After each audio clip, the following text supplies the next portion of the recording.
So not much editing in this one. Just, I want to bring up this Forza Horizon 5, these early review scores that the review embargo lifted this morning and I wake up to. And I was really curious to see this because I'm not a car guy. I'm not racing or anything like that. I heard how huge Forza Horizon 4 was. I kept hearing it was like one of the best games of last generation for the Xbone and PS4.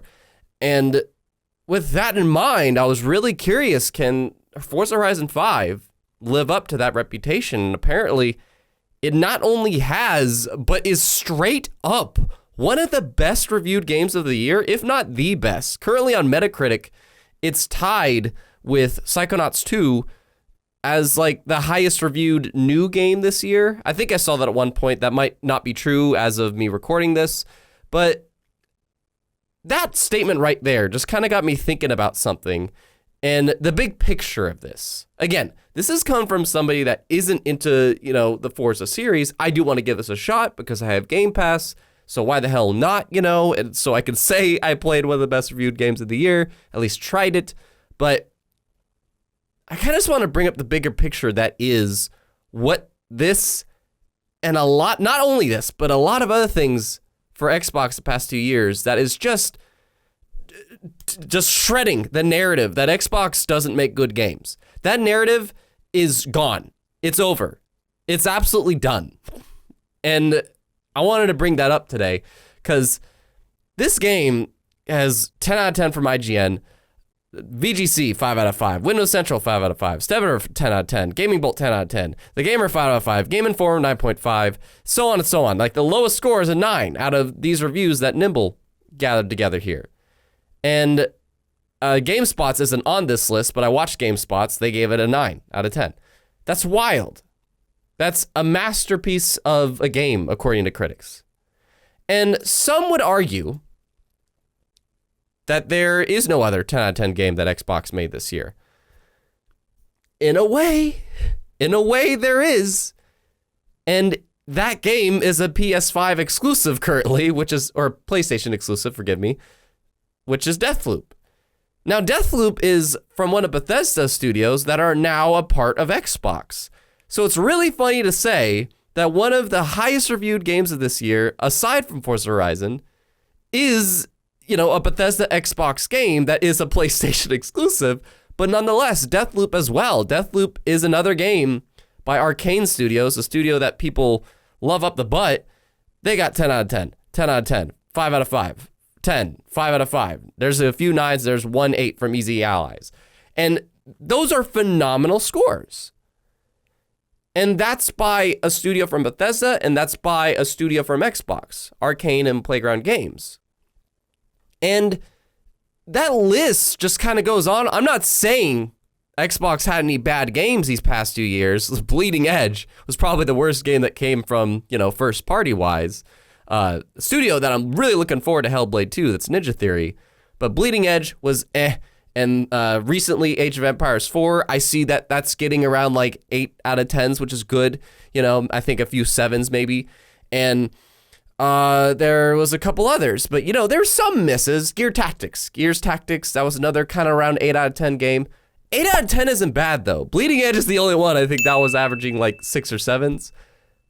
But straight up, having Deathloop and Forza Horizon 5 being these 10 out of 10 masterpieces, not to mention last year Doom Eternal's Game of the Year nomination, and I still can vouch Doom Eternal's like one of the best shooters from the past decade, probably, if not the best shooter of the past decade. It's a phenomenal game. And that as well had a couple 10 out of 10s, 9s, 8s. And then there was also last year's Microsoft Flight Simulator, which also got these similar 10 out of 10s left and right. There's, for Benji Sales, he narrowed this down. IGN's 10 out of 10. Whiff Tech, whatever, 10 out of 10. Press Start, Gaming Trend, You're a Gamer. Like, so many 10 out of 10s, and then a few 9s at the bottom. But that's still a phenomenal score. And then there's, of course, Ori and the Will of the Wisps. That was also last year. That was a huge game that hit. It was an indie game nominated for Best Action and Adventure. It's a phenomenal game, contender for my Game of the Year last year. And then, of course, this year, as I was bringing up, there's Psychonauts 2, which is currently, in terms of the newer games this year, I haven't played Ratchet & Clank Rift Apart, and I did a video about that yesterday that you probably didn't watch. I hope you did. Thank you if you did, because I put a lot of time into that. But Psychonauts 2 and Ratchet & Clank Rift Apart are two like PlayStation, Xbox IPs that's, came out this year with sequels, and they both reviewed phenomenally. I personally have not played Ratchet & Clank Rift Apart. I feel like that is a better game than Psychonauts 2, but nonetheless, currently, Psychonauts 2 is sitting on top of the newest games, the new games this year with the highest rating on Metacritic, right next to Forza Horizon 5. And these are two Xbox Game Studios games that are sitting at the highest rating on Metacritic of any new games that came out this year. I'm not talking about a Redux. I'm not talking about a port. I'm not talking about a director's cut. I'm talking about new games that haven't released anywhere on any platform until this year. Psychonauts 2 and Forza Horizon 5 are sitting up there. So this narrative of Xbox doesn't make any good games, it's done. It's over. And Xbox doesn't have anything coming out. They shut that up in July. In July, there was a barrage of games that we're still waiting to see. Between Perfect Dark, Halo Infinite's around the corner, Outer Worlds 2, the Gunk, that's not a first-party thing, but there's just a lot of shit that they're going to be having on the horizon. And with Game Pass, these ratings, their technology that they're bringing into the mix and everything, Xbox is sitting in a good spot right now. And I think Forza Horizon 5 is leading that charge. Because it's really nice when you get a review roundup like this. Hopefully Halo Infinite continues that trend. I personally am not expecting it to. I really hope it does. And if it does, then Xbox is sitting at a really pretty place. That can't just be downplayed. It just can't be. But the question is what's still your hesitation? Or what do you think these reviews could do for Xbox? Do you think it'll help them?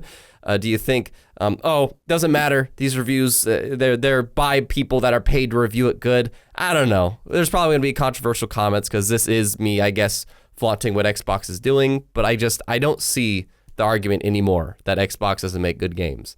And Forza Horizon 5 looks pretty dope. Psychonauts 2 is probably my game of the year that I played.